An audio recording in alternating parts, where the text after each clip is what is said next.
In Harvey Penick's wonderful Little Red Book from the early 90s, he talked about the left heel.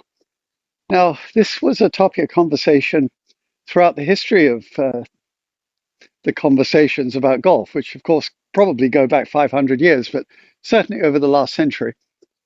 And if you look at the swings from the early 20th century, they thought that the pivot, as they liked to call it, was best accomplished if the left heel was allowed to lift. And Harvey Penick agreed that it should not be kept down. Now, he mentioned in his book that uh, a contemporary of his, Ben Hogan, with whom he was very familiar, uh, didn't emphasize that the heel should be kept down, although it looked like he did keep it down more than most of the people preceding him in the history of the game, but that he thought that it was a function of what shot was being played. Now, obviously, if it's a short chip shot, there's very little reason to lift the heel. But with the longer clubs, to get that pivot that the people preceding him in the history of the game wanted, they would actually use a swinging motion of the arms felt through the hands, and they would be using a spinning of the body.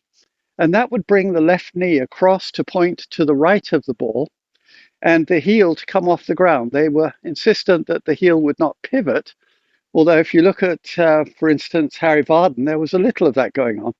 But once they got that full turn as a consequence of allowing that freedom, then what they did on the downswing was very, very significant. And Harvey Penick talked about it later in the book. He thought that the slow motion swing that I described with a weight on the end of the club, another of his recommendations, should be done as slowly as possible. And this is how you practice. Get to the end of the swing and then train in the first third of the downswing to put the left heel back on the ground and tuck the right elbow into your side and come down about a third of the way and hold it. And then repeat that and make your swing very slowly. Put the heel down, tuck in the elbow, and stop about a third of the way down. And repeat that over and over. And then add the swing, still in slow motion, by putting the heel down, tucking in the elbow, and swinging through and holding the follow through. And I totally agree that this slow motion swing, and particularly with a weight on it, is a wonderful way to train. So he thought that those two elements, the heel going down and the elbow tucking in, were what he described as the magic move.